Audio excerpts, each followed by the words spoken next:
Back for another round on the show is Jeremiah Pascua, longtime ultra skater and 250-mile club member.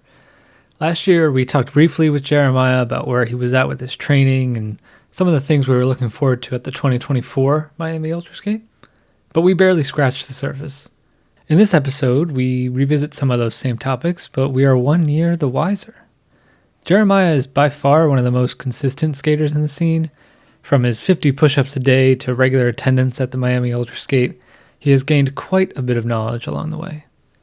And this knowledge he was kind enough to share with us. We talk about how you can make the most of your time while training, how to avoid cramps on those long days, and a bit of weight and strength training to round off your abilities. Core strength is very important. Jeremiah also contributes to the event as a sponsor and will be providing a photo package for attendees so that they can focus on their skating and then be able to lament over photos of themselves later on. It's pretty impressive that he can manage to get all this done while also riding a skateboard for 24 hours. Without further ado, let's get to the show.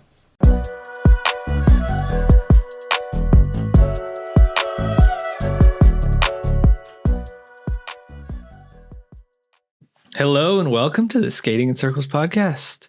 I'm here once again, first time, two-time Skating in Circles guest, Jeremiah Pascua. Jeremiah, how you doing this morning? Yo. I am doing great. Amazing to be here talking to you and just enjoying life. Yeah. We last recorded, we were just talking about a year ago.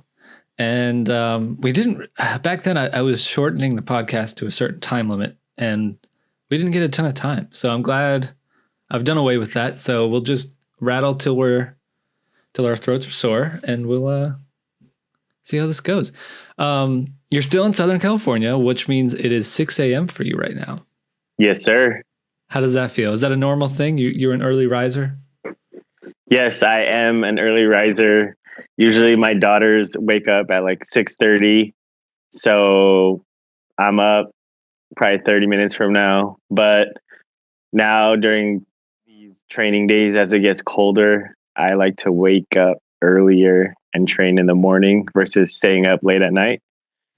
Okay. So yeah. So you train in the morning. We'll have to talk about that. You have like some gear behind you in the garage. Yes. Doing some indoor training. Looks like maybe a treadmill, Adam Ornelas style, perhaps? Yeah, definitely. I got a treadmill solely because Adam Ornelas was skateboarding on a treadmill. He did not advise it, but I had to go and try it for myself just in case it rained, or I have to have no excuses this year. And also I'm going to do a little more running for my training this year. So yeah, cross training. No excuses. Mix it up. No excuses. That was your thing last year. You had a hashtag on the back of your shirt.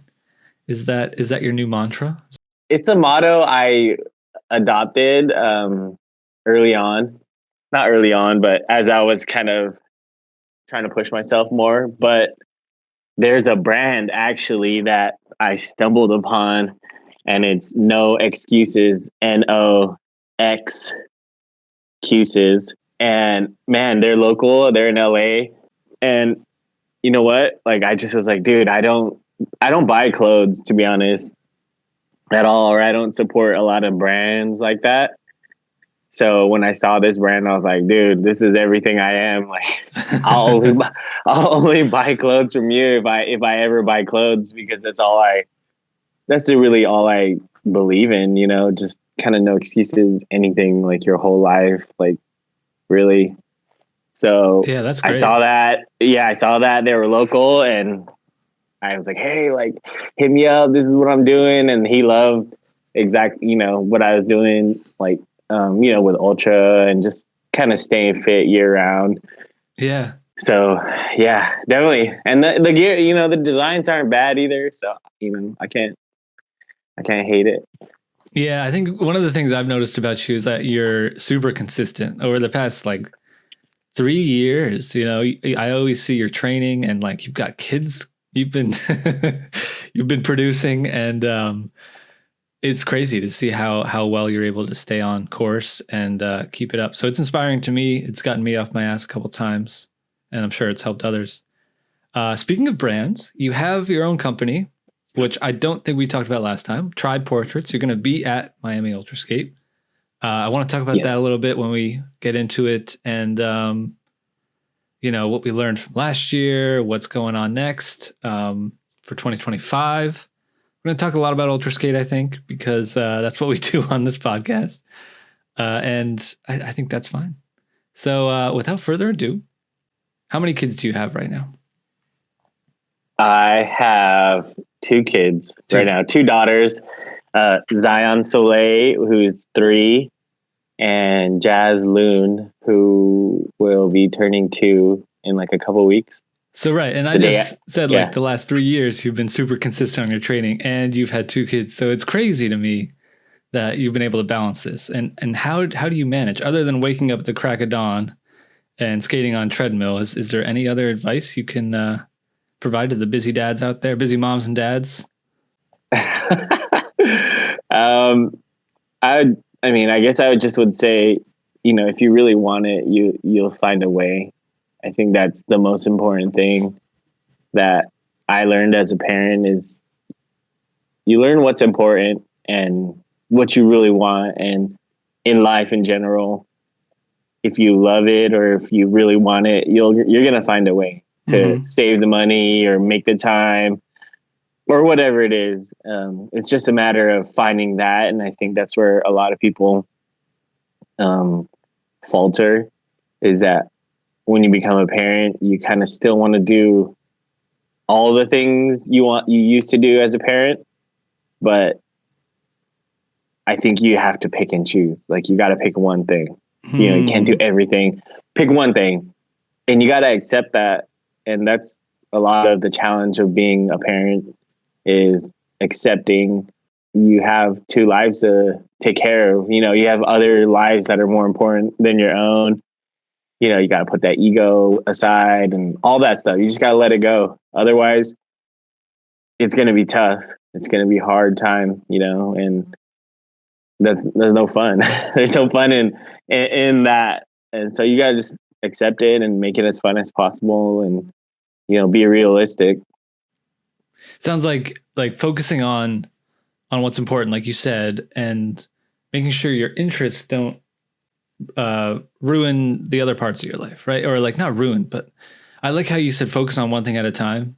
Because even I don't have kids, right? But like, it's a million things I'm trying to do at any, like, jobs and like podcasts, training, and other family life, right? But you have to prioritize and focus. Really is the main thing. Like you're doing, right, where you wake up early, you focus on training, and then you're done with that, and you've done it, and then you can focus on your family, you can focus on your job, whatever, and understanding that in the moment you focus on what you're doing now, and like, you don't need to worry about everything at once all the time. Just get it done as you go. And sometimes that does mean just putting things on the back burner, which can be hard, but yeah. I like how you highlighted sort of prioritizing, take a step back and figure out what's really important to you, make a plan, and facilitate the plan, right? Sounds boring, sounds routine, but pays off in the end, right? And oh, definitely it pays off. Yeah. Cool. When last year you didn't have you had your company, right? Tribe Portraits. Yeah. Last year at Ultra, you had like the entire group photo, but you didn't have single portraits. Or what's different? I guess, what has changed about your company since last year?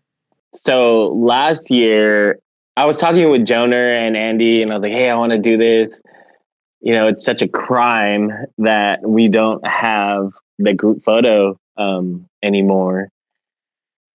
And, I kind of took it upon myself to, hey, I could do this. I've done professional photography. I used to do large portraits, kind of like panorama photos at your school or whatever. They line up the whole 8th grade class, whatever. whole school, senior class, the whole high school, 500 students. Yeah. They're on risers. I light it up with a flash, get on like a 20-foot ladder. And I've taken that picture before, so I'm definitely capable of it. It was just like, can I do that and skate and, perform? So I figured, hey, it's before the race. As long as I just am super prepared and, and just have everything dialed, I could do it. So I didn't want to overreach, but I kind of threw out to Jonah, like, hey, like, I think I could do this, like, just let me do it or whatever.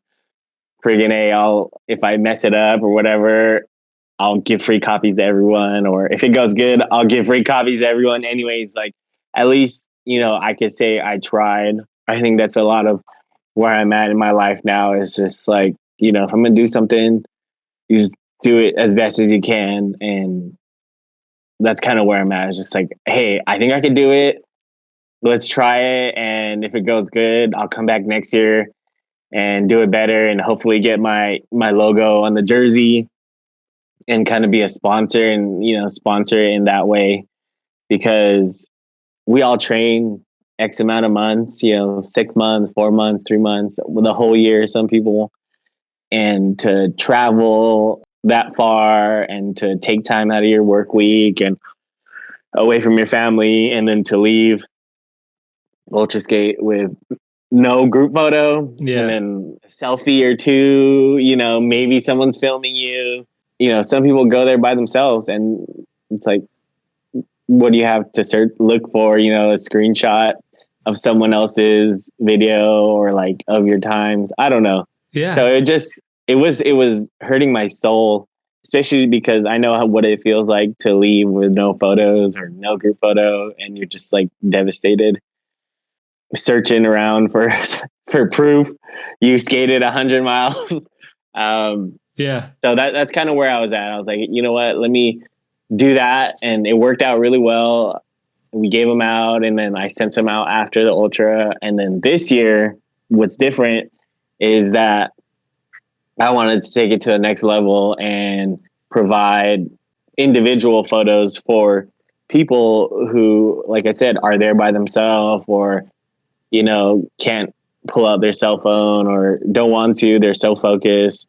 And honestly, I think we all want to live in that moment again at ultra. Like, we all want to like just look at the photo and just be like, man, I made it through that. Or like, dang, this is hour 8. I was feeling great, but then also I want to capture hour 12 when you're just like absolutely hating ultra skate. Yeah. And just that look, I mean, I think it's finding positivity and stuff, but also, cherishing all the hard times as well. So I feel like you kind of get a snippet of the whole spectrum of life at ultra. And that's important for me to capture and let other people relive. This year, I'm bringing a photographer, a friend of mine, going to have her on the track, on especially the back stretch. Feel like that back stretch is special. That, and then like also the sunset photos. I want to be able to provide that for people and those experiences. What's funny was my first idea was, because I rent out photo booths, and I was going to ask about that. Yeah, 360 video booth. So basically, I'd like pop up at a wedding or whatever, and people just click the button and it takes photos, like, and it prints out instantly. And I told Jonah, I was like, hey, like, let me bust out my photo booth on the backstretch and just like have people just like kind of time it so where everyone's like riding in a group, and it just like takes the photo, and then it'll like print out automatically, and whatever, we'll just go put them out on a table and they could come get it after the race. And so that was like my initial like thing. And then I was like, let me put my photo booth on like on the back of a golf cart or whatever. And like, let me just like drive, and then like people follow it, and then do that. Which is wild, obviously. Yeah, that's crazy. Yeah, but I did some test runs, honestly, with I hooked it up to the back of a bike, and I got like a little mini trailer, and I have like a portable power unit, Oh, and I wow. powered it all. And I took it to one of these events where they close down the streets for bikes. They do them a lot in LA.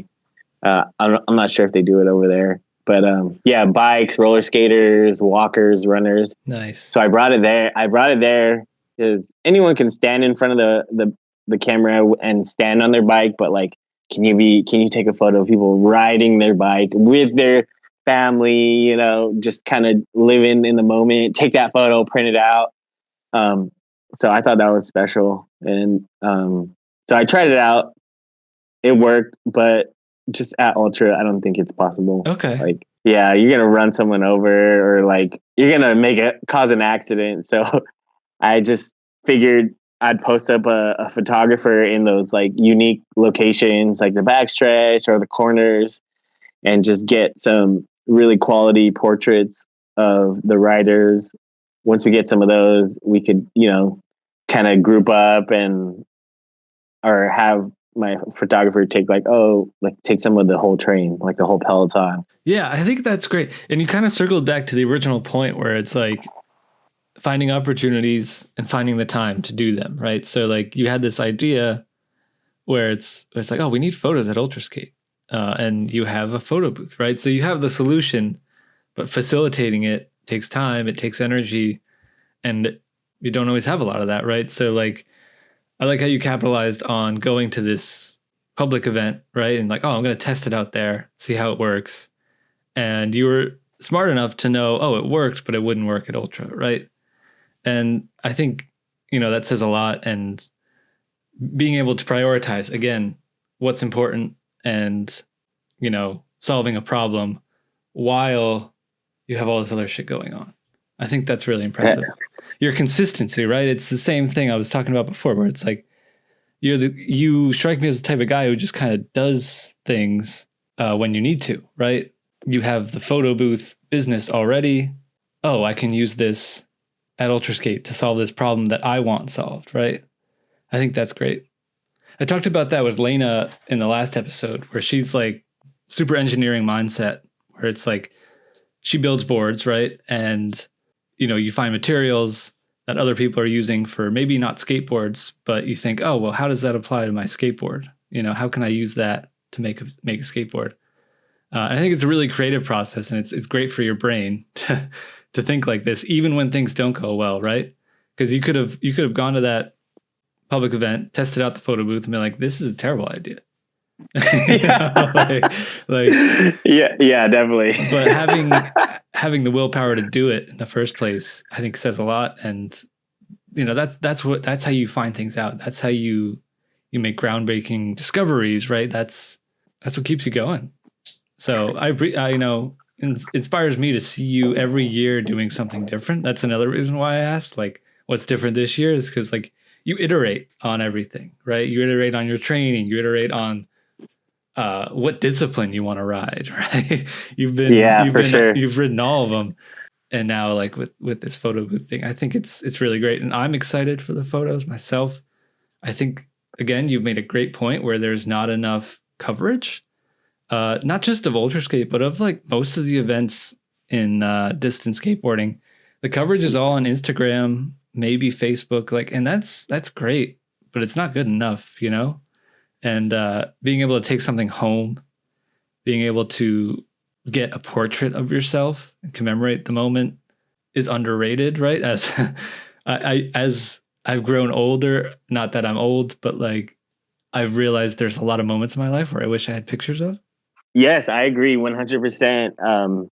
It's kind of like why I did the business that I do, is because of that. I started out photo booths, and like I just would see how happy people were to have photos of themselves. And at first, I didn't offer digital copies of my photos, but then like, man, this is about like old school, bringing back old school, tangible photos, things like that. Hell yeah. This thing's gonna live on your refrigerator in your office, things like that. But nowadays, I do offer digital copies, and people love it. They just post it on their Instagram, and they have a print copy as well. So I kind of gave in, but I definitely combine both, like, I love what I do with photo booths and just providing people those memories that they wouldn't have otherwise. And that's kind of what it was for me. I was like, man, like, I could do this. I could do this at Ultra for sure. Like, I'll start with a group photo, and then I know I can't take photos while I'm skating. So I figured, hey, let's just bring a photographer, do it up. You know what I mean? Like, just designate this person to taking portraits. And then when she's not taking portraits, she will be taking like PR photos, kind of like photos of all the happenings at the event, like pit crew stuff, That is things cool. like that. Yeah, things like that. And after I reach my goals for Ultra, I definitely plan to increase or like make Ultra skate like the experience that like you think it's going to be, you know, because I don't know. I feel like a lot of these other bike events and things like that, they have like all the vendors and it's more, you know, I don't know. It's a little more lively, I guess. Just because there's more people, obviously, and it's not 24 hours, but I don't know. It's more of like a party vibe, I guess. So I think that's a great call out. And like, I would even say there have been years at Ultra that were more lively than others, right? And I yeah, mean, for that goes sure. without saying, but like, meaning along the lines you're saying, where it's like some of them have felt like parties, you know, and some of them haven't. And they just feel like endurance events, which is fine. I'm not trying to, it's a great event regardless. It's just making it more professional is like something I've called out a few times with other people too. And I think we might have even talked about it at the first show, where there's just not enough coverage of the event. There's not enough, you know, people making videos, people taking photos. I like how you're kind of filling the void a little bit with your own, you know, in your own way and the best you can do on your own. And I think it falls to everyone else to do the same, right? If you have, like you said, vendors, I think that's a really interesting one where there's no like tailwind vendor. There's no like sports nutrition vendor where you normally would see that at endurance events. I would really like to see that, you know, and like I'll keep saying it until it happens because it's for kind of sure. ridiculous, right? To not have something like that, but we have catered meals. It doesn't, Yeah. it's not my I event, think, but yeah. yeah, I agree 100%. So yeah, I'm taking this time to kind of like test out like the photo stuff, and because eventually I want to host a race here in California. Cool. If it's not an ultra skate, you know, whatever, a 12-hour or a 6-hour, kind of like 6 hour. I have like all these crazy, yeah, a 6-hour would be fun, like an overnight one, maybe in the summer, you know, kind of like, I don't know, more like a skate trip. Go to the beach in the day and then come to this racetrack at night or whatever, this track, and bang out 6 hours as fast as you can, and then go to sleep, and then wake up and enjoy the rest of your California vacation. Go to the skate parks, go to pump tracks, kind of make it not so serious, and like have a DJ playing like a whole 6 hours. You know what I mean? Like almost like a party skate at night. And I know we were in talks. Some gentlemen from Vegas, man, we were trying to do an event in Vegas, and that's kind of what I had imagined for it. Kind of just like a party, like people do music festivals and they stay up all night. You know, like just add a little track in there and like let people skate and like you know, play music all night and just party, like make it fun for your pit crew or your family members like who are going, so that they're, you know, they're not suffering with you for the most part, instead of just like sleeping and like you're going by them but on the track and they're all sleeping all cozy and stuff. Yeah, at least they'll have like a better opportunity to like, oh hey, let me go to like the DJ set or like a mini ramp setup, you know what I mean? Or you know what I mean, like a bar, or not a bar, but like something like that. So definitely more of like a user experience kind of skate festival, music festival thing. Yeah. Dude, that's my ultimate dream for skate, to be honest. I think a lot of what you just said was really spot on. like 6 hour ultra skate for one is so underrated. Mm-hmm. It is so much fun. It is so approachable, and it doesn't take your entire day. Which means Mm-hmm. if it's a 24-hour race, it's taking 3 days for you, on either Oh end. yeah. So like the 6 hour was, in my experience, I only did the one in Amsterdam, and I was eating French fries by 8 p.m. and laying in my bed. Like I felt like shit, but that was really nice. And then I got to continue my vacation after that. So Yes. I think you're really onto something there, and the idea you have is very cool. Where it's about the night, whereas like you normally dread the night or you try and avoid the night with events, but this is like, oh no, we're doing this at night, and then you have this DJ element with like, I don't know, get some cool lights going, get some Yeah, sort of dance floor maybe even. for sure. For sure. I mean, and like focus on the fun and then riding in the groups. Like that's when people start dropping off and there's no one around you. That's that's when it gets challenging. Yeah, and like it's cold at night, but if you start at night and everyone's excited, it's not even Yeah. gonna matter, and Yeah. it'll be really fun way to one, like say you skated through the night, but also just be like training too for people who take it seriously, right? And in 100%. California, or if it's in your area, a California ultra skate, that's gonna be amazing. Like at night, that's gonna be perfect weather for someone like me. That's why I thought of it. I was like, if we did one in California, it would have to be at nighttime. Yeah. Like, and I wouldn't want to have people come out here like in the winter. I mean, it would be cool in the winter as well. Um, there's really not a bad time here, I guess. It just would, Mm-hmm. like I said, I would focus on just kind of catering, making it like a skate vacation, because I think that's what Dutch Ultra, when I did it, it was like a skate vacation for me. And then I feel like if anyone's going to travel to California, like they don't want to come here and suffer. You know what I mean? Like they don't want to, they want to come and then go to the beach after and like just relax a little bit and Mm-hmm. do some sightseeing. And like you can't do that if you're prepping for a 24-hour ultra. And then yeah. Exactly. And I think that's something that, people like you and me, maybe we have what I called with Lena the Stockholm syndrome effect with Miami, where it's like it sucks. We hate it. It's suffering, but we love it too much to let it go.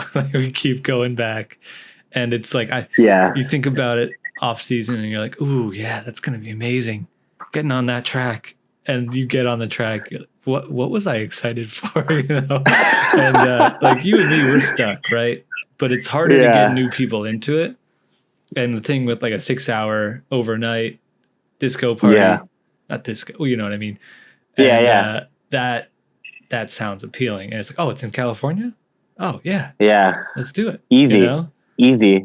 Yeah. And I mean, honestly, distance skating is like, I think we talked about it last time, but Yep.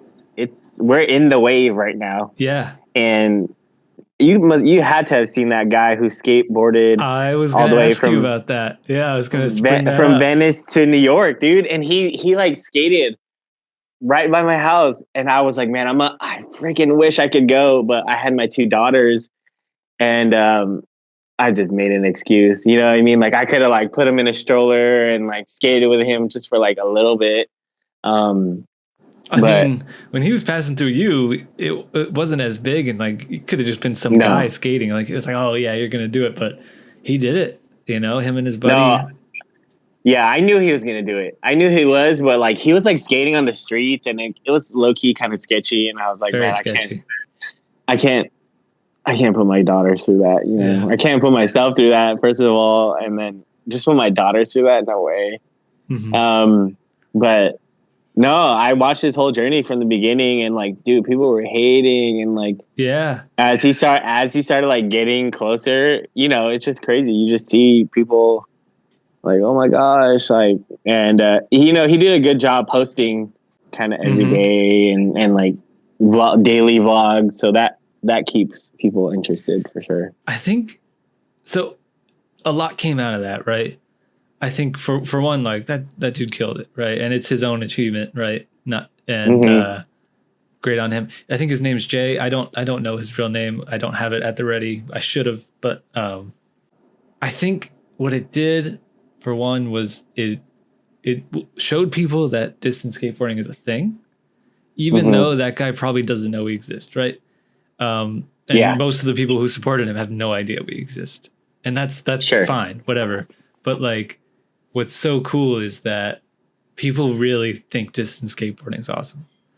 And maybe that had something to do with the fact that he had like a short board on, which is much more relatable to a lot of people who have Mm-hmm. skateboarded in the past. Because when you look at the comments, it seemed like it was a lot of casual skaters who were like, "Oh, I used to skate. This is awesome," or like this got me back on my boards, like stuff like that. Which is what it's all Yes. about, right? It's like spreading the stoke and like getting people to ride. And he was all about the push, right? Which is what we do. And like I felt very empowered by that, to be honest. And like, yeah, like some random guy just skated across the country, inspired a bunch of people. Like what are you gonna do next? You know what I mean? Yeah, And exactly. yeah, kudos to him. Great job. I think he's gonna do another country.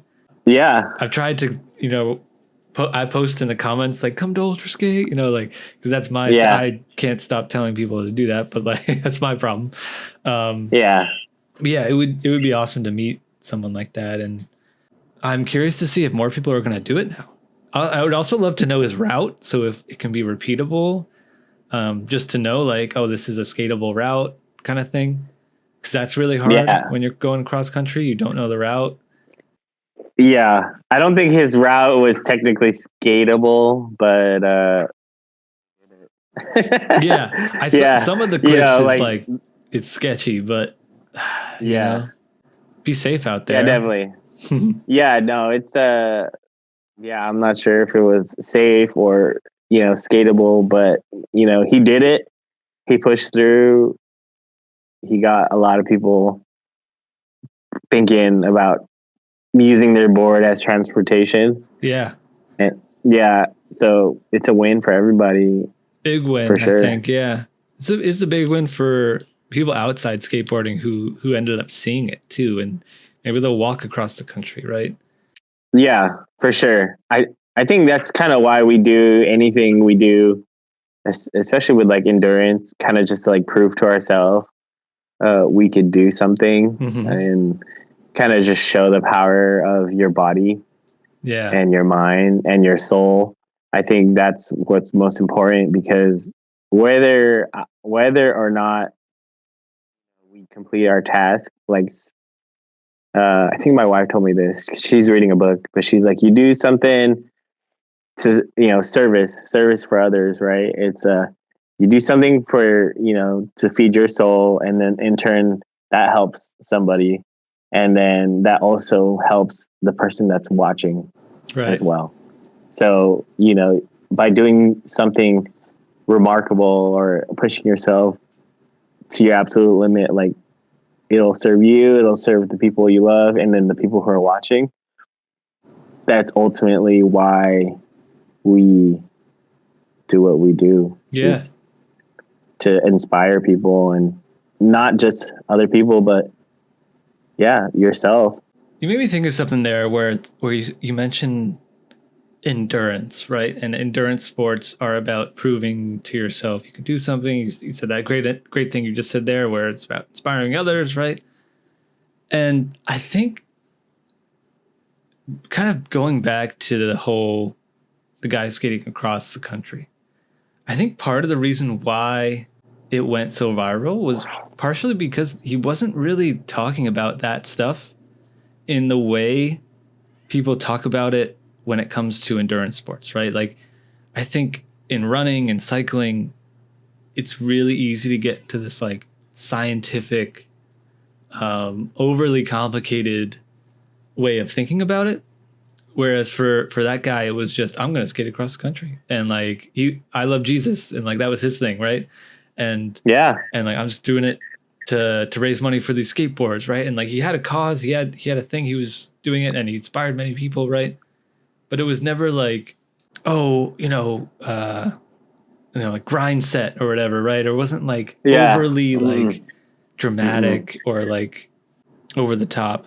And I think that was cool, right? And I think that's a nice thing to learn from and kind of be humbled by, where it's like everyone's doing awesome things, right? Mm-hmm. And what you need to do is like, maybe what you need to do is just what's best for you, and like that'll have that effect you're talking about, where like as long as what you're doing is positive, it'll have a positive effect on everyone else.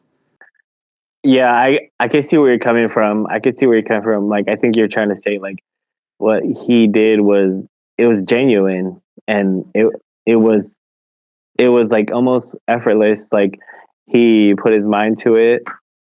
He knew there was going to be haters.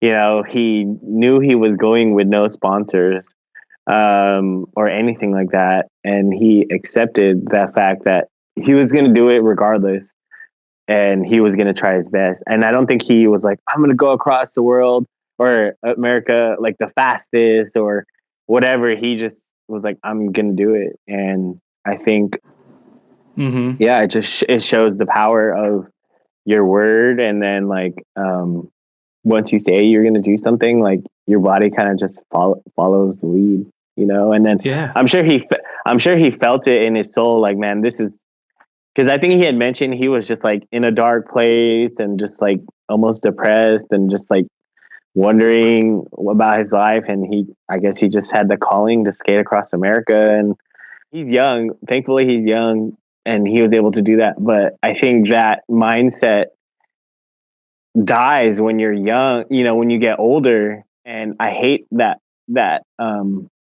hate that people kind of succumb to that mindset, like, oh, I'm young or whatever, you know, can't make a change, like I'm too old, things like that. But like, man, you could change. Those are excuses, right? Yeah, dude, it bothers me. So that's why I like hanging out with the people, skaters, oh, especially ultra skaters. You know, they just, there's no quit in them. They're gonna slow down or whatever, but you know, they're gonna get old, but they're not gonna quit.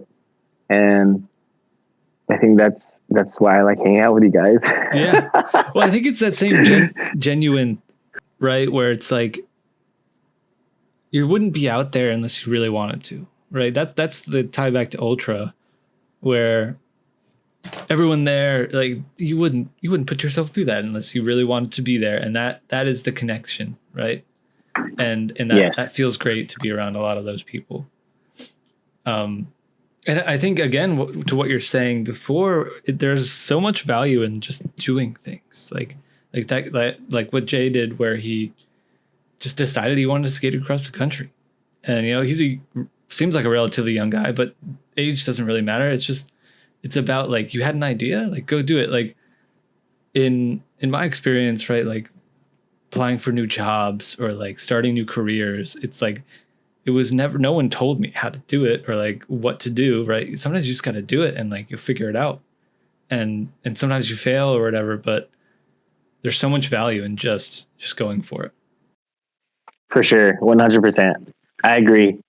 And like when Callie was on the podcast, back to the genuine part of it, she brought up like, yeah, there's people are always trying to set records or do this. Like, I'm going to be the first person to scooter across America with one leg or whatever. You know what I mean? Like, and it's like at a certain point, like it's not about your own glory. It's about just doing something for yourself. You know, Mm-hmm. like for you, not so other people can see you and be impressed by you, right? Mm-hmm. Not to discount what you said before about inspiring others. I think that's different, right? I think when you're doing something to get a reaction out of people, maybe that's disingenuous, and like you should do it for what it's going to do to you on the inside, right? Or like how it's going to change you. For sure. Yeah, I think the universe sorts all that stuff out. You know what I mean? Right. Yeah, it sorts all that stuff out, and it's just what it is. You know, I think, yeah, that's what it is. It's just, if you're not genuine, if you're not real, if you're not really about it, it'll figure itself out. You know what I Yeah. mean? It'll figure itself out. Yeah, I like to um, say the universe, because that's kind of universal. Yeah. But Yeah. but you could, man, you could relabel that as God, as higher power. It kind of, on a guy who skated across America, was kind of genuine will prevail. And I think just the fact that he was just saying, like, talking about Jesus and stuff like that, and like with all like the haters and hate there is in this world, he still got a lot of support. You know what I mean? Like, probably more support than he would have if he was like, oh, I'm drinking every night or whatever, just doing debauchery and stuff. Breath of fresh air, I guess, in the skate community.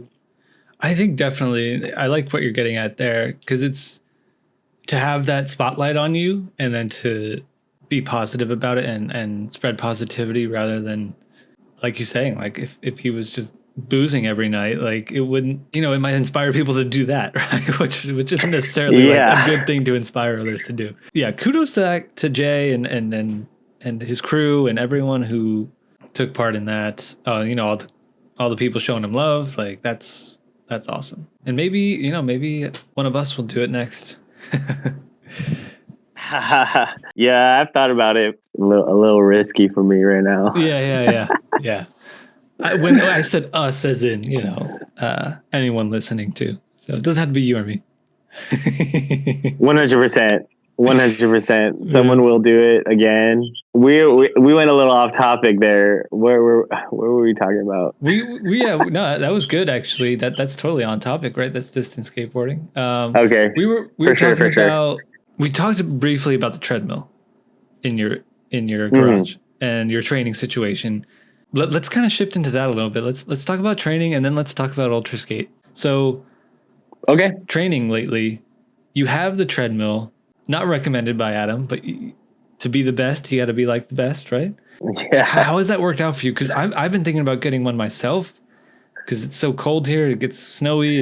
It'd be really nice to just be able to skate in the basement. But has it worked for you? What else works for you besides running, you said, and anything else? Okay, so training, I definitely do an unconventional approach. I think the treadmill that I got was a little small. It's kind of marketed as a space saver. So it's definitely, there's definitely more commercial, larger treadmills out there that kind of have the capacity to skateboard on. Whereas mine, it's a Gold's Gym brand, but it's a space saver. So I tried to skate on it, and it's cool and it's fun, and it will do the job. But Adam had talked about having like super fast feet to switch feet. It's like switch feet. I guess you go Mongo to regular, and it's exactly that. Like, you got to have the fastest feet to do it. And then I don't know what speed he was skating at, or if it's even accurate. But I will say that if you're in a pinch, or you absolutely can't skate and you want to skate, I would get one, and I would get a large treadmill, and you have to set up like a slim board, like super slim, super short base. Because, a freaking Wiggler is going to take up the whole thing. You're going to end up falling off the back. Yeah. But yeah, that's kind of my advice.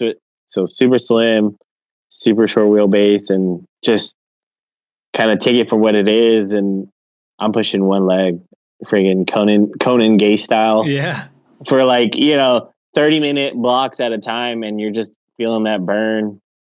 You're not really bring it to skating in real life. Like, you can't coast. You can't coast on it. I mean, unless you hold onto the handles and kind of take that break. Yeah, and that's kind of where it's like, it's not skateboarding. It's not at all. It's push training. Just like leg training. Like, that's all it is. It's not skating. It's pushing on a treadmill and suffering like that. Like another burn. Like, you get that motion, but even then, like, you can't fully extend your kick. Like, it's almost as if you're skating uphill. Almost, you're just like trying to get those quick pushes in and just trying to stay on the treadmill. That's my perspective and my thought on that. One thing I think about a lot is like those ski machines. Have you ever seen those? They're kind of old school, and it's like Yeah. a stationary ski. I mean, they have probably plenty of stuff now. Yeah. Or like there's the walking machines, right? I feel like there's a way to make a skateboard one, and obviously there's not demand for it, but I would like to know. I mean, do you have any thoughts on that? Like what that would look like? Yeah, no, they exist. They exist for sure. Okay. They're commercial treadmills for sure. Like they're wider, and then there's more of a square footage. It's probably like a 10 by 8 treadmill, 10 feet by 8 feet. Okay. And I think they use it for testing things, testing wheels and bikes, and they exist for sure. I don't know if they exist for purchase, but they exist kind of. And I know what you're talking about, those ski ones where it's kind of like a big carpet and it's like on a slight downhill, and you can kind of, and it's not like a carpet, but it's like brush. Yeah. Yeah, but they exist. No, for sure. Like the technology's out there, obviously. And then also they have those, they do it for marathons. Have you seen that where they're like, oh, this is marathon pace. And it's basically a giant treadmill on a stage. And they have it going at world record marathon pace. And they just have a bunch of videos of people running it and then just eating it. Yeah. So yeah, those, dude, they exist, bro. Well, for sure. I mean, that's one thing, right? Like a giant treadmill. Cool. Like you could skate on that. But I was thinking something more compact where it's like you mount your actual board onto it. And then somehow you're able to push like you normally would with a full kick. And it's variable. So you don't have to worry about falling off the back. And like maybe the wheels don't even need to spin on something, but it's not actually, there's no resistance. It's just how much you're pushing. So you can kind of just stand there and kick a bunch. And like you can do that stationary in the grass. That's kind of what that is. But yeah, maybe there's something there. So last year I had a setup, I think is what you're getting at. Yeah. Is didn't you?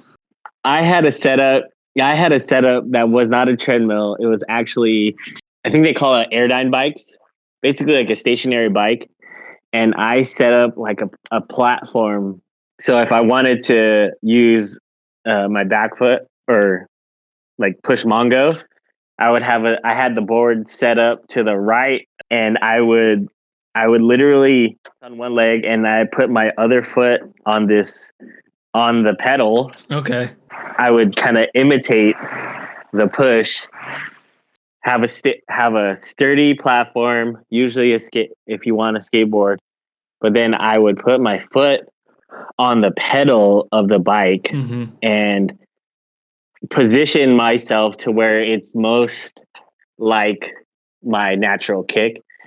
And this training method definitely helped a lot. It helped me work on my foot strike. Okay. So kind of the downward motion of the kick, because when you're kicking, I mean, it all depends on your theory, but I feel like when you get power in the kick from the downward motion and then like hitting the ground, and then from there you kind of get lightweight and you're moving your body forward and the board connected to your other foot. So that's where I think that training contraption really helped. That really helped. That was like a game changer for me, especially because you're using your one leg the whole time, but you could take it off and you can just balance. And then when you're ready to hit like 30 kicks, you just like and it also measures it measures like how many watts you're making. So that kind of helped too. Yeah, some sort of power meter. That's kind of cool. Yeah. Yeah, and that's kind of what I was thinking, where it's like you got one foot and you're standing, and then you're pushing. You got the pushing movement because you're using the pedal, but it's different than riding the bike because you're standing. Mm-hmm. And I think there's something to be said for that. That transfer of momentum from one foot to the other, one leg to the other. I guess. Mm-hmm. Yeah, that's really cool.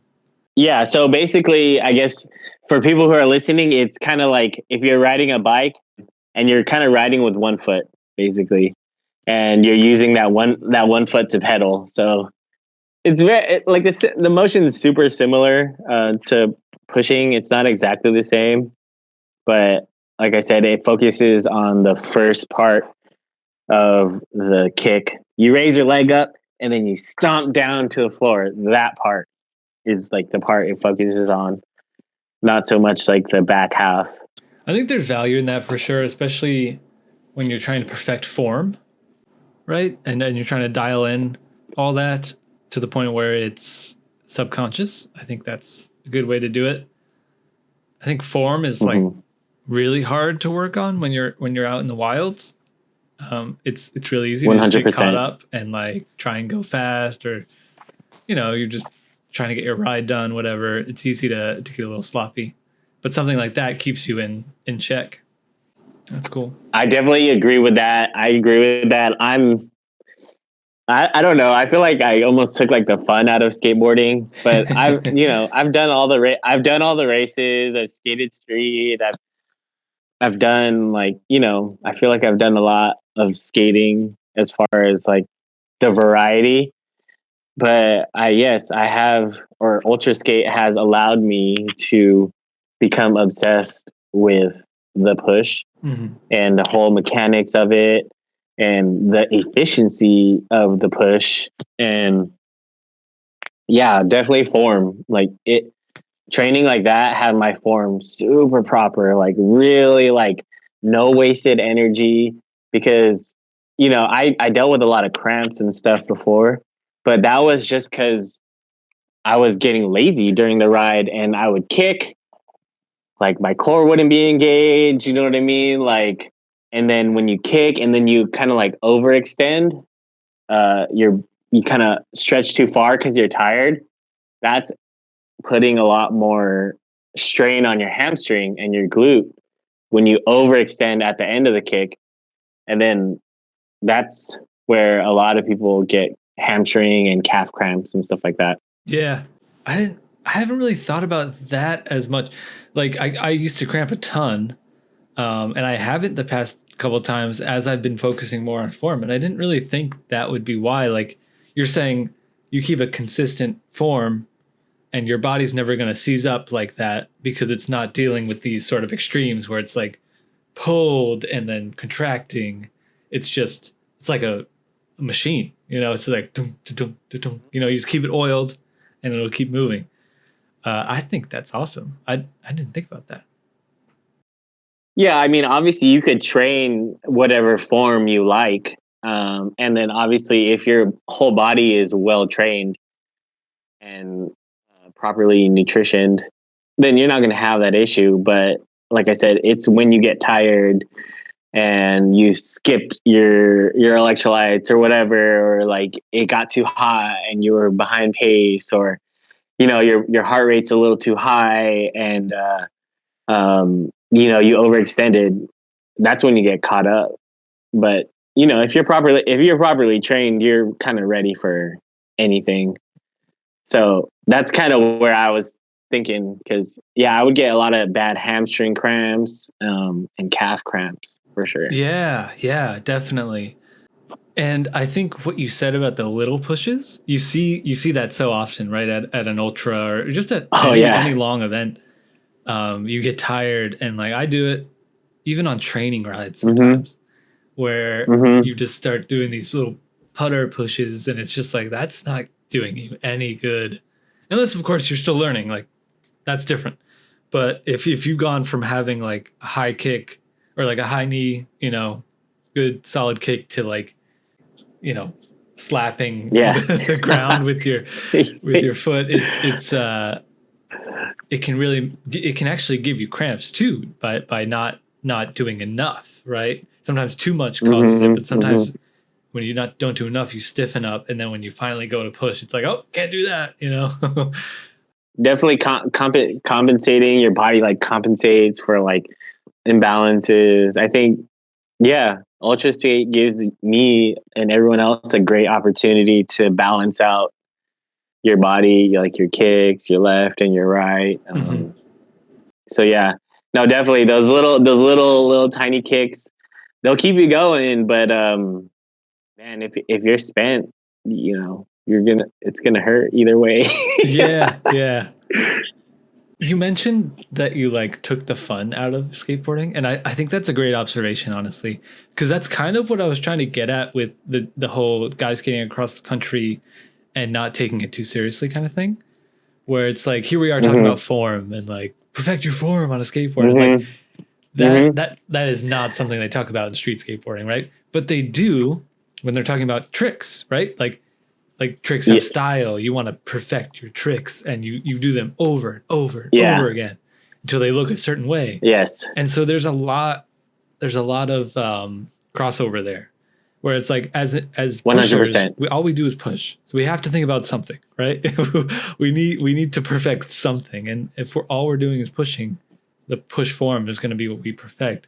That can be a little not off-putting necessarily, but a little unrelatable to a lot of people who grew up skateboarding, because it wasn't when you grow up as a street skateboarder like you have, right? You know, it's so much about like culture, and like obviously street skateboarding is like I said about doing tricks mostly and style and all that. It's fun to see like as as we've grown into this part, we kind of held on to that perfectionism. It just comes out in a different way, but I think it's the same energy on both sides. Yeah, definitely. I agree. I think a lot of when you're growing up, you're not pushing as much. I mean, the OG skaters grew up pushing around and things like that, but I think there was a generation where it's a lot of skate park stuff, and Mm-hmm. you know, you're running and you slap your board down, then you clear the gap or whatever, you hit the rail. So not a lot of pushing, but I do believe that people love the push and they like to see a proper push. Yeah. So I do definitely make sure when I'm skating in public or whatever, I see another skater, I hit like the proper push, just like big kick, fully extended, low to the ground, just like the IDSA logo. Yeah. Yeah. Just a super dialed push, just so they're like, oh yeah, this dude's on a longboard, but his push is proper. You know what I Yeah. mean? Yeah. Yeah. You gotta show them something. Like show them you can do something. Yeah, And like when I'm riding yeah, on the man. streets or whatever, like I know I look like I know what I'm doing because I've been doing it for 20 fucking years. You know what I mean? Like I mean I'm not saying like I'm the best at it, but like I do try and make a good impression, like you're saying. Yeah, it's hard not to. Yeah, I think I don't know. One of these famous skaters, I was watching this video. He's an old skater. He was like, you could just tell how long someone or how good someone is at riding their skateboard from their push. Yeah. And I just was like, yeah, or how long they've been riding or how comfortable they are riding is just Mhm. from their push. And man, I'm super comfortable on my board, so I think you could tell from my push for sure. Yeah. Yeah, I mean you do it for so long, it's like second nature, right? 100%. Yeah. So definitely form for sure.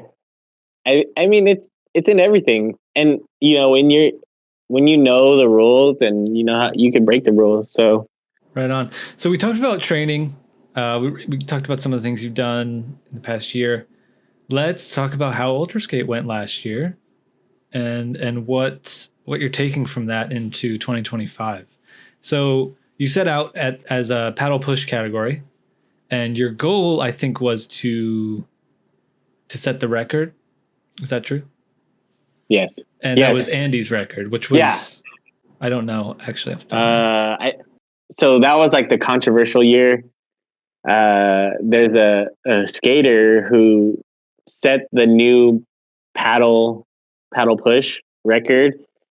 So he had it in his backpack, the whole time. Oh, you're supposed to carry it. Yeah. So he had it in his backpack, not the whole time, but I guess he technically had it on him, but he wasn't using it to propel himself. So it was Oh, like it was kind of like a controversial thing. And I was there. I think the Kevin, the timing chip guy, he kind of noticed like, hey, this guy's in paddle push, but he doesn't have a paddle.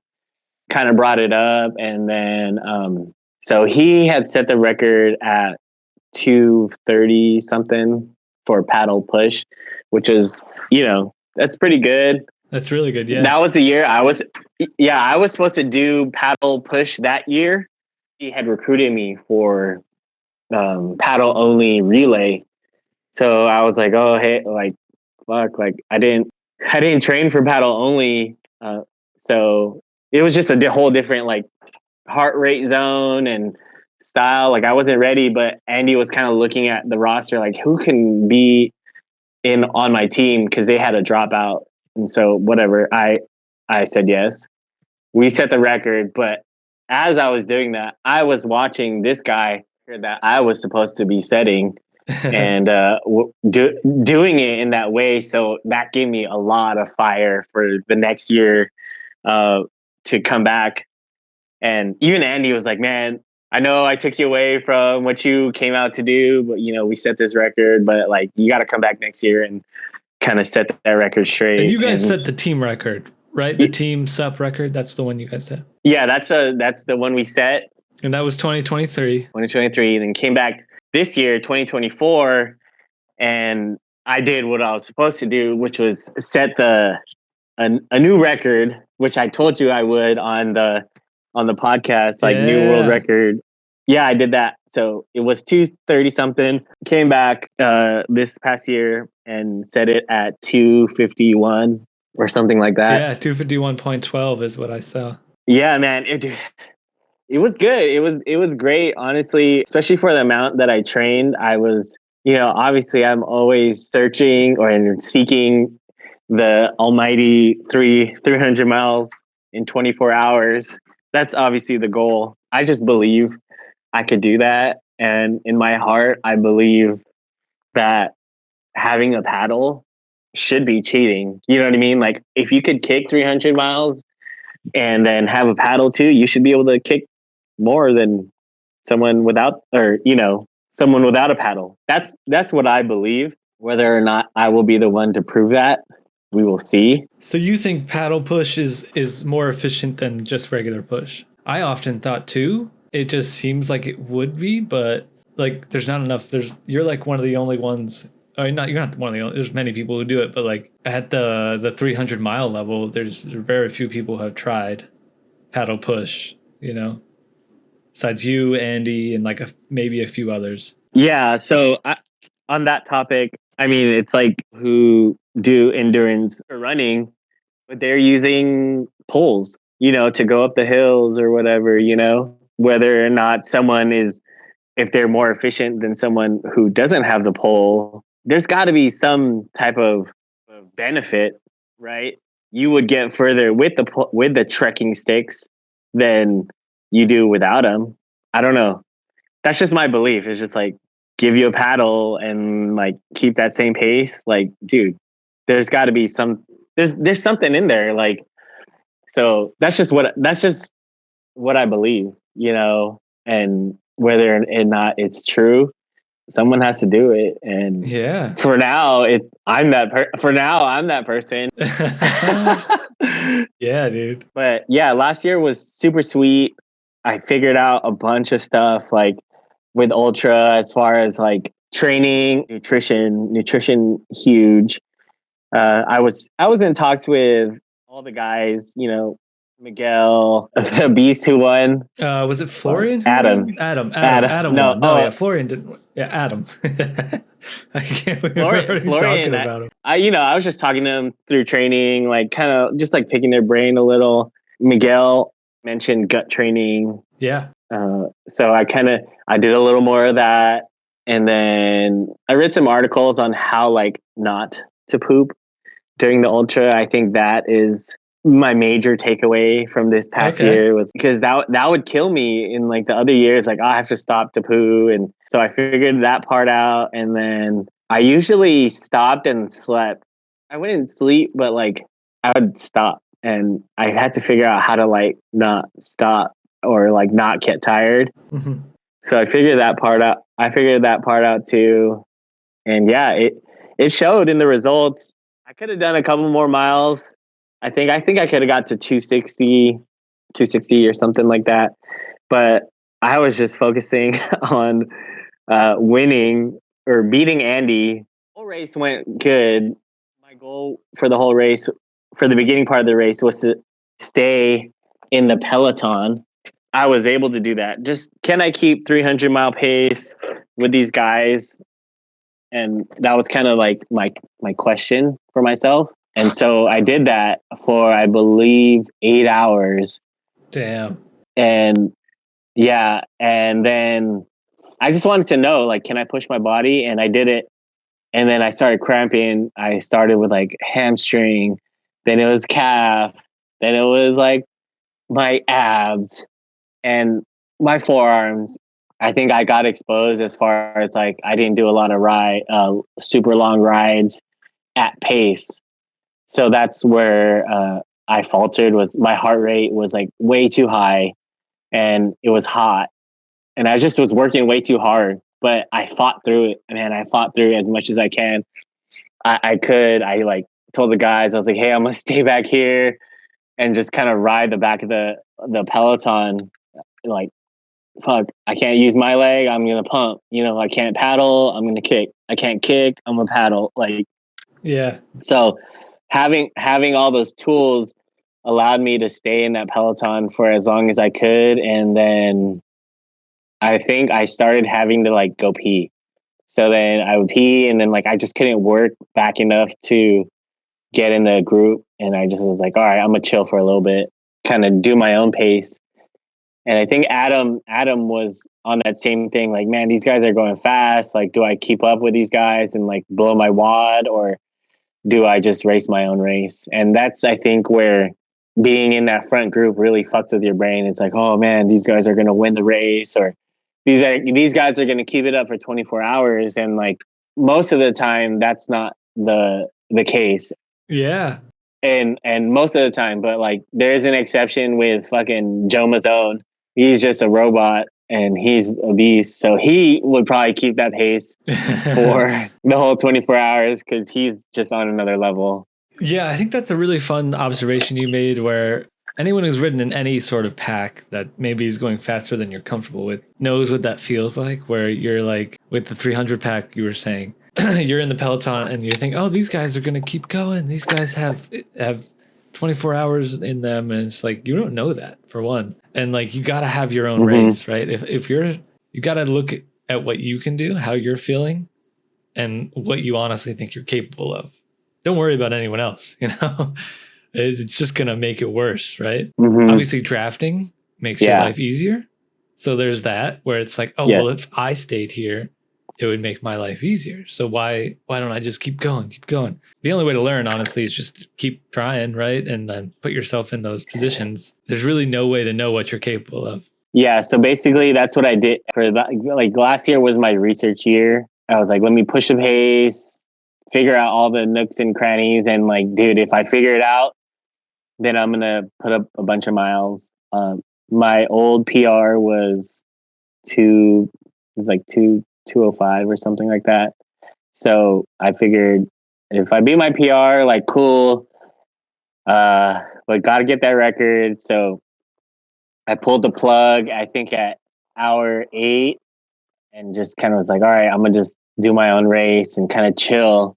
But in that time, I saw Andy kind of like creeping back up to me, and then he passed me eventually. And then I was just like, fuck, like, all right, if I don't do it, Andy will do it. And that's kind of where we were at. We're like, all right, if you don't break this record, I'll break this record or whatever. So he kept going, and I think I was just steady in second place through the night. And I don't know, I found like this crazy wind. My wife she called me. She's like, "What are you doing? Like, you need to go now."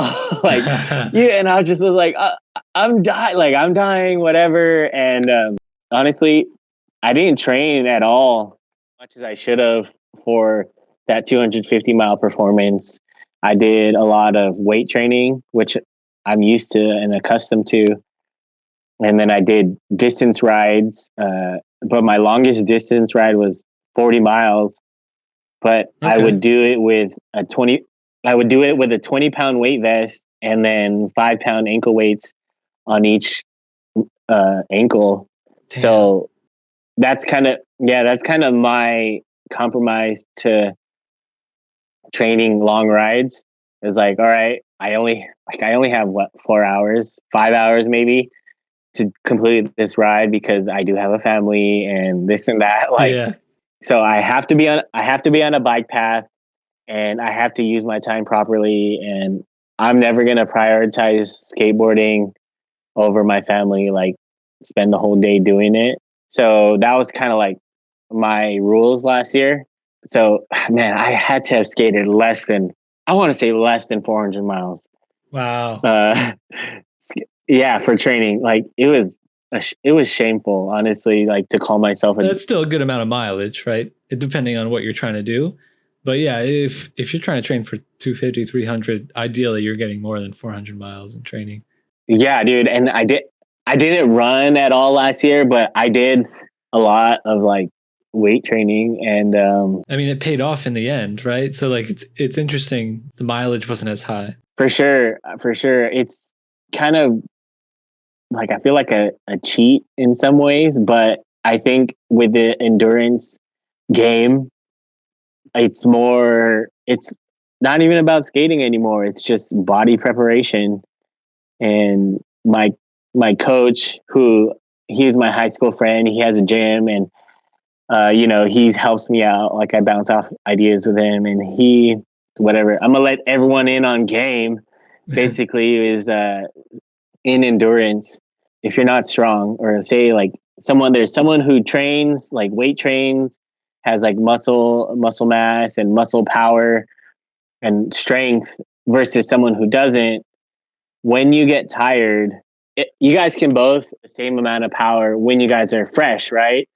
Whether you have muscle or not. Mm-hmm. But when you start getting tired and fatigued, the person with no muscle will not be able to produce as much power as the person who has muscle endurance and muscle strength, right? So that was like the main thing for me, was like, I don't need to be sprinting this whole time. Like, it's not a sprint, it's literally a muscle, like a marathon. And so basically, when I'm tired, I need to be able to still make power regardless of my muscle condition. You know what I mean? Regardless if I'm For sure 12 hours in or whatever. So when he told me that, I was like, all right, as long as I can still make power when I'm tired, like, I should be okay. Yeah. And how do you get power from doing like a bunch of endurance stuff? Yeah, you get muscle endurance, but like, power, where do you get power from? Weight training, basically, like lifting heavy shit. Mm-hmm. I think that was the key to my success. And it kind of shows, like, like I said, I hate to admit it, but like, I didn't skate. I skated less than 400 miles. But I train weight train like every day, not every day, but like, in accompaniment with that. And I was training my core, I was training my legs, I was training my shoulders, my arms, all that stuff. The results, I faltered with my heart rate. It just was way too high. So this year I'm doing a lot more like VO2 max stuff, like Cool. sprint, interval stuff, whether it's running, whether it's skating, whatever, kettlebell swings, but getting my heart rate super high, blasting it back up to like 180, and just like do that for like a couple of rounds. And yeah, like I said, always just focusing on quality training versus quantity training, because you want to think during this ultra stuff and training, like, oh, I gotta, if I could skate 60 miles, like I should be good. And I don't Yeah. know. Yeah, I it's don't, I hard don't to know if say. that's the way. So I think weight training, it's great that you call that out because it's definitely it's definitely like a pillar of a good training regimen is like actual endurance, right? So riding your skateboard, biking, running, whatever. Weight training, right? So developing that raw muscle power, and then the last one is rest. I think, Mm-hmm. right? So like Yes. these three pillars, right, make up a good training regimen. So I'm glad you called that out. It's something I don't do enough, and it's something I don't really know that much about. A lot of people who get into distance skateboarding aren't thinking about weight training, right? It's mostly just about skating. And we talk about how like most people don't take it that seriously, which is fine, right? Mm-hmm. So this culture around weight training is not very prevalent in our community, but it can do us a lot of good. So what kind of stuff do you do besides the wearing like the actual weights while you skate? I don't know. It's not really considered. I guess that's kind of a little bit of both, but yeah, like what are you doing? I agree. I think the rest part is super important, but as far as like the strength strength and conditioning aspect, I think a lot of people just don't know where to start, or when they think about lifting weights, they just think about like bench press or Yeah, squats, and they're like, exactly. "Oh, I don't want to like lift, I don't want to get hurt or injured." And but there is definitely a place to start. And for me, I guess the way I thought about it was I did a lot of research, obviously, but with runners, like how they do it and like what exercises they do. And there's plenty of them. To break it down, it's about having a strong core, because you got to connect your legs to your upper body. And my coach, his name is Aaron Explore Strength, Sealy Strength Gym. He in Monrovia. He told me that the reason I was having hamstring cramps and then calf cramps was because my core was not strong enough. And I immediately started doing core stuff like weighted crunches. And then also with your core is your lower back is part of your core. So a lot of like low back stuff, strengthening that. And once I started doing that, my hamstring calf cramps like went away. Wow. Yeah, my calf cramps went away. So I would be banging out 50 milers like no issue, like at pace, no issue. So then from then on, it was solely about, because he's like, you have strong legs, like you can squat a lot, you have strong legs, like naturally my quads are super strong, but it's just your posterior chain is weak. So that's your calves, your hamstrings, and your low back, and then obviously your abs. So once he told me that I found that out back in 2021 is when I was like, man, I just can't get over this. And I thought it was nutrition, this and that. He was like, no, your core is weak. And I was like, oh God, like that's a hard pill to swallow. Yeah. Cause Yeah. I was like, oh, because man, dude, doing core sucks. Like it sucks. Like it's horrible, but it hurts so much. But like, dude, it pays off. But yeah, yeah. So I would say the person starting out or that's super interested in weight training, just obviously start light and focus on your core and your hamstrings, basically, because I think that's the muscles that kind of do the most exploding Hmm. when we're kicking, because it's not so much our quads. Our quads balance us on our board foot. That's like you get that burn from balancing on one foot. But when you actually go to kick and strike the floor, it's your glute, it's your low back, it's your hamstring and your calf that kind of tense up, and then you're kind of looking like a shrimp, kind of like you do like this back curve. Yeah.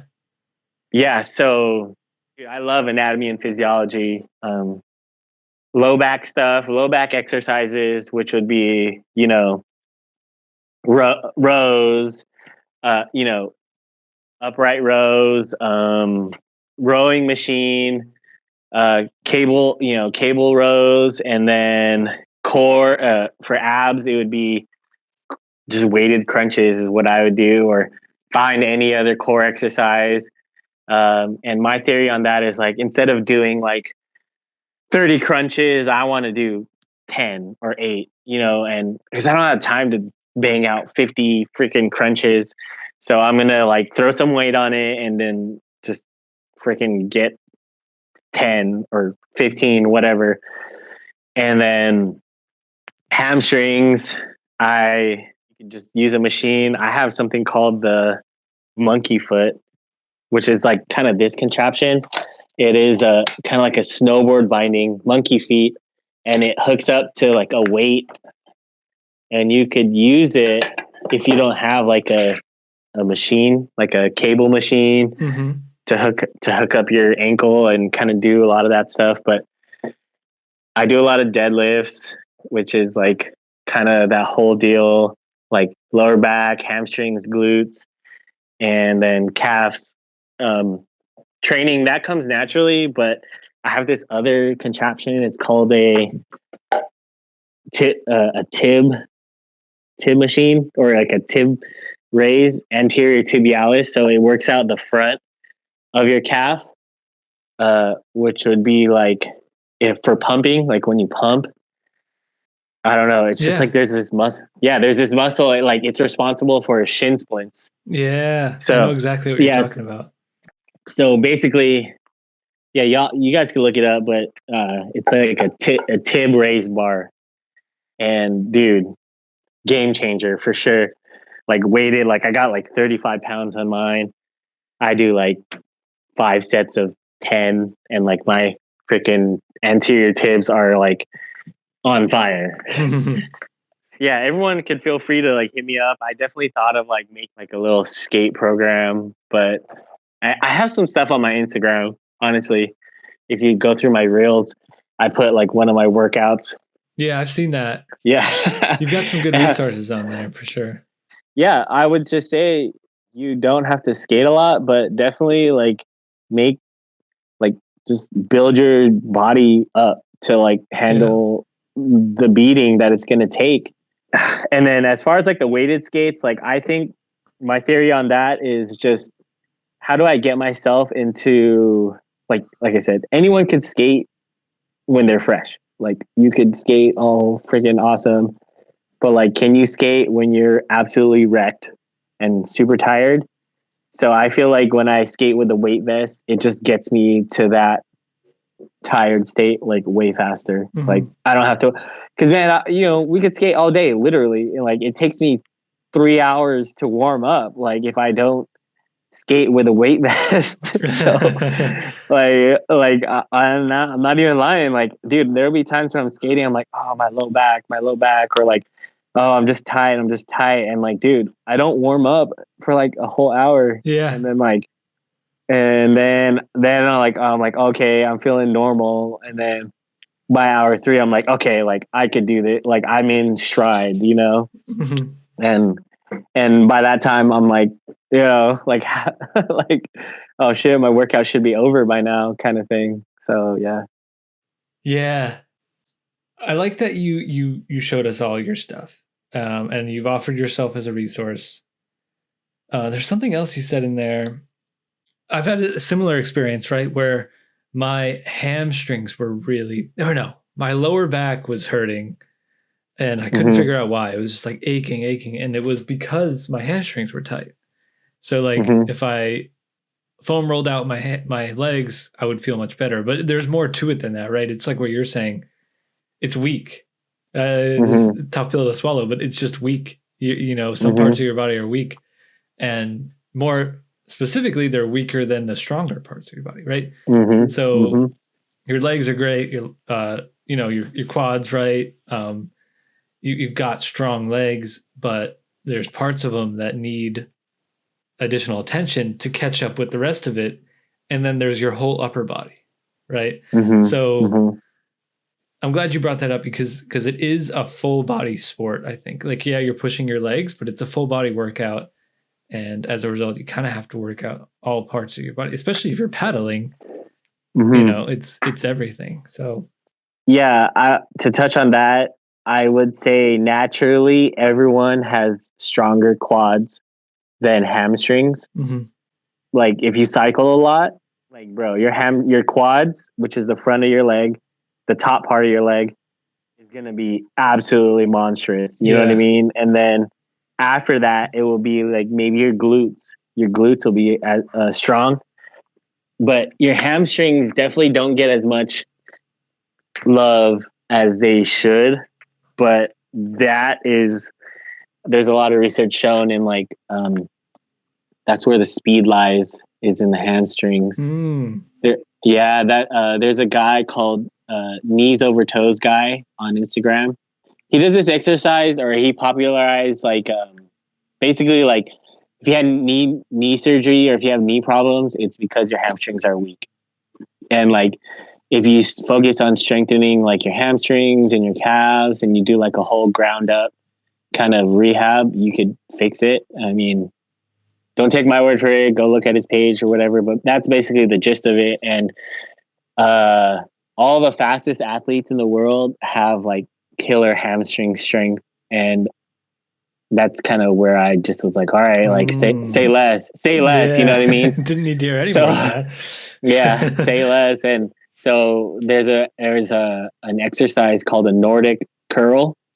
Go look that one up. And I just posted it on my Instagram, but yeah, dude, it's just like you feel like you're tearing your friggin' hamstrings up. So you have to like progress it. Yeah, man. That's kind of where like hamstrings and glutes. I naturally have like a big butt, but it was weak. So it was just like it's not serving me, it's just weight. So some extra. So I definitely had to do a lot more like glute bridges, actually strengthen it up, and then like slowly I didn't have any issues with like strength or like muscle capability. It's just when I start cramping, it's because my heart rate is too high. And I'm overworking my heart, and like it's not getting as much oxygen or blood to the things, and then boom, slippery slope. Yeah, dial it in. Weight training is a huge part. And then, like we said, rest. You got to do all this shit, and then you got to find time to rest. So, it's a honestly, balance. that's what I've been doing lately. Because I used to stay up late and train through the night, but now that kind of we're getting closer to ultra, I am focusing on rest and sleeping early, but waking up early and then training. Yeah, that's great. Getting up early is also underrated, I think. When you have an early start for the ultra, being comfortable waking up early is going to make your life a lot easier. Well, and performing early is also super important. Like, like you can warm up and take your time, but performing, like if you're trying to be like 12 and a half miles an hour or whatever, like 7-minute lap or 6-minute laps or whatever, like crazy. Then so as far as ultra, I definitely learned, those are the things I learned, like, all right, muscle endurance or muscle strength, important. Racing your own race is definitely another takeaway that I got from that. Because I know if I just like slowed down, I probably would have like got a little more miles. But right, I was skating with Adam, and like I was, we were like drafting each other or like kind of just skating together. I think we skated together for like 4 hours, but just the fact that I was able to like the wall at 8 hours, kind of like rest, go slow, figure out myself, and then like recover and skate at that pace again till the end of the race. Like that was just like such a big win for me. That's huge. Yeah. And that kind of just was like, all right, like you could do this, like you could do it for 20 hours or whatever, you could do it It's just you got to figure out that middle block, and you got to just like figure out how to like not hit the wall and absolutely get crushed. Yeah. So yeah, I think Eduardo Machado, he was like, he said he was focused on heart rate. Like he's like, I'm just gonna do heart rate. I'm just gonna look at my heart rate. I'm gonna skate within my heart rate range. And there's a lot of people that are like super about heart rate, and I wasn't one of those people. I was like, no heart rate monitor, no watch, like just going how I feel. And it brought me like this far, but I think I need to add in a bit of that kind of science to kind of take me to the next level. It can't hurt.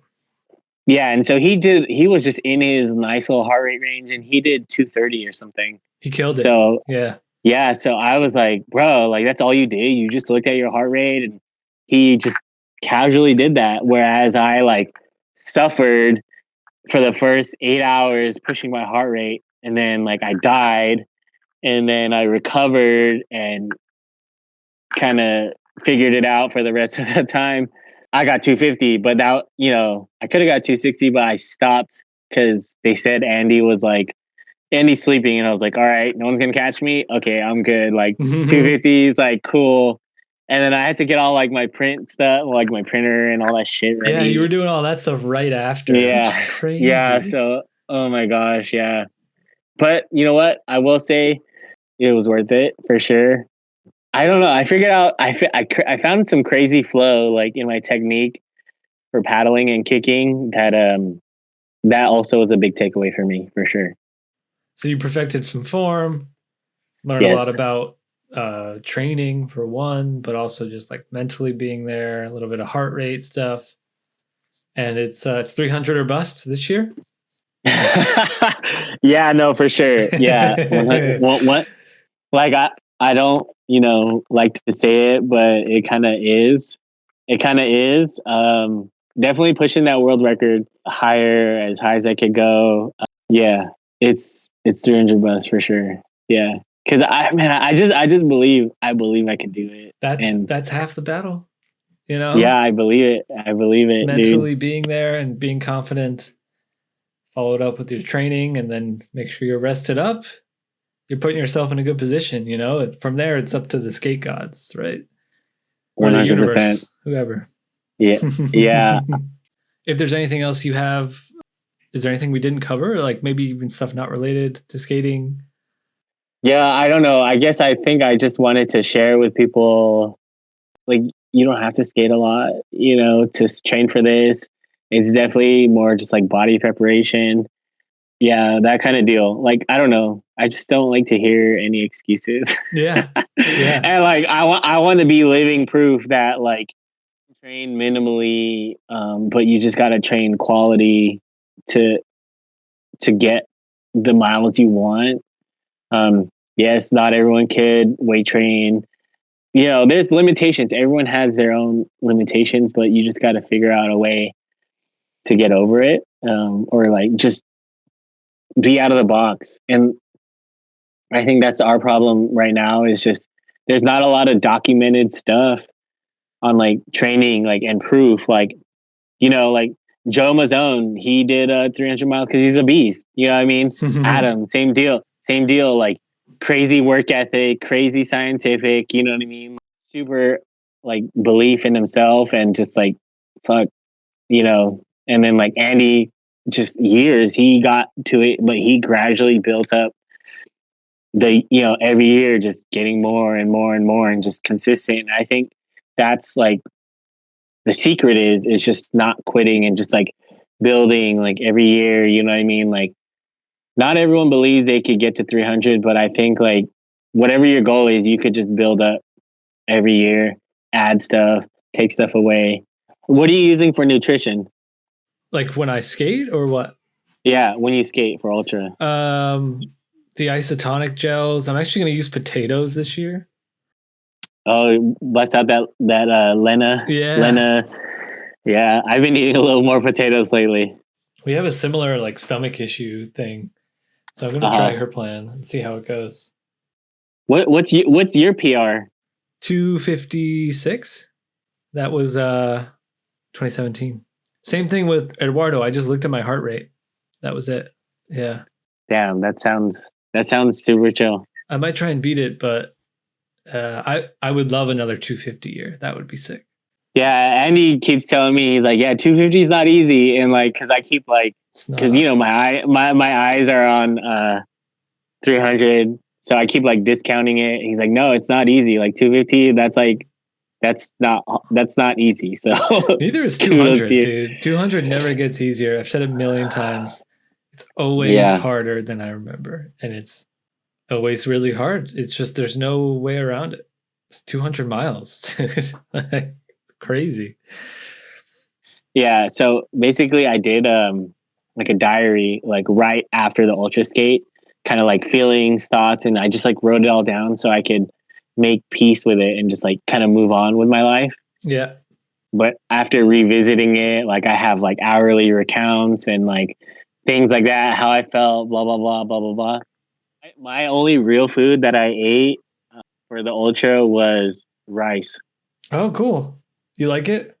Yeah, white rice. It was like tailwind and shit for like 4 hours, and then a little bit of rice, like literally like I don't know, like a small handful of rice. Okay.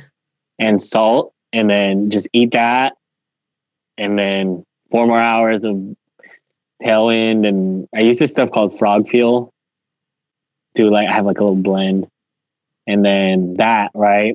And then, dude, these are like the hacks where like I feel like I said, I feel like a cheat because it's not just skating anymore, but like it's like, and then last thing, well, like touching on like the kick paddle stuff, people like to, they do this paddle where they like kick with their leg and then they paddle on the opposite side at the same time.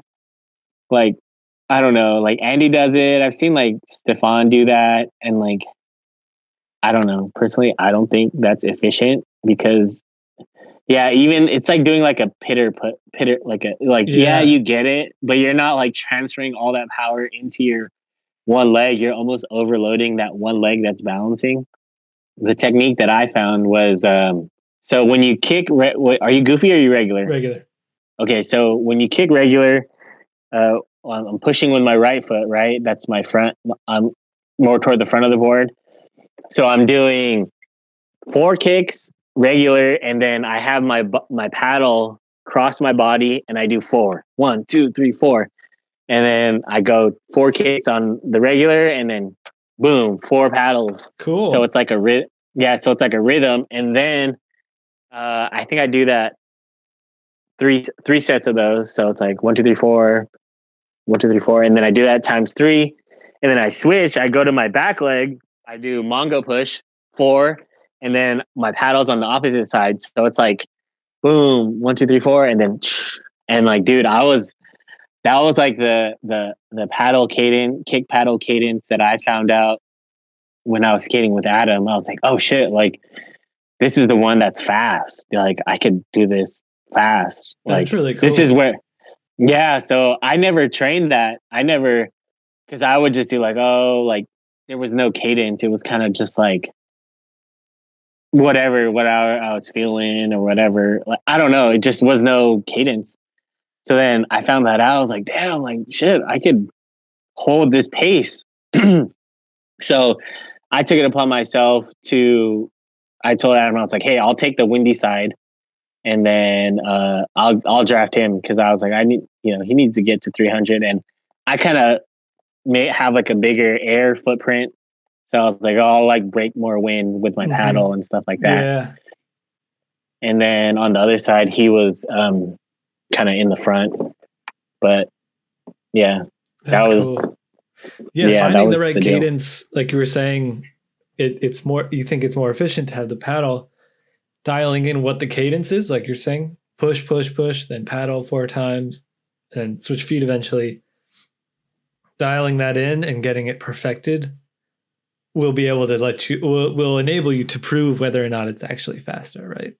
Yeah, no, for sure. That is I wouldn't say faster, or more efficient. I would say more efficient for endurance stuff, because faster, I don't think it is. It would, yeah, it would be all dependent on how strong your push is. Yeah. But definitely, like as far as efficiency, yeah, I think there's something there. There's something there. Can people reach out to you on social media? 100%. I have a Facebook, but I don't go on it. Okay. Instagram, Jeremiah Loves Life on Instagram. Also, Tribe Portraits Yeah. for the photos. I will be doing like a promo to kind of give out a free package for like people, because stress free ultra. Yeah. You know, to your rider or whatever, the ultra skater in your life. Yeah. I think that's a really awesome idea, and I imagine a lot of people will especially like on the day of, they'll be like, oh, I want that. I don't know if you're still doing it at that point. Yeah, I'm gonna figure that out. Yeah, I got mine though. You saw mine? Did it go through? Yes, I did. Sweet. Yeah, bro, I got it. Yes, I got it. Thank you for supporting. Thank you. I'm excited. I appreciate. Yeah, man, I appreciate that, and you're gonna love it. And definitely, I probably will do like a day of kind of availability, but kind of like bump it up a little bit, just because I gotta be able to know how much I'm gonna print before I go. Yeah. So that kind of helps to know how many people. Yeah, and you got to skate too, so people got to help you out a little bit. Yeah, I don't want to overextend. Like that's. It seems like it's your thing, though. Yeah. I'm doing my best to kind of keep it within my capacity, and yeah, I have help, so hopefully I could figure it out by then. Yeah, shoot for the moon, land amongst the stars. I think you'll be fine, dude.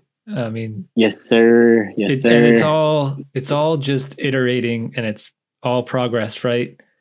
Yes. The first time's not going to be the best time, but you will learn from every time. So. Yes, sir. Yes, sir. So, yep. Hit me up on social media if you want some workouts, things like that. Personal coaching, whatever. Yeah. Thank you for offering yourself as a resource. And of course, thank you for coming on the show. This has been awesome. Conversations with you are always great. And we always get deep into topics that I wasn't prepared for. So like genuine conversation. This is awesome. You'll probably have to come on a third time now. Yeah, definitely. After this ultra, I'm sure I'll have a lot of wisdom to share.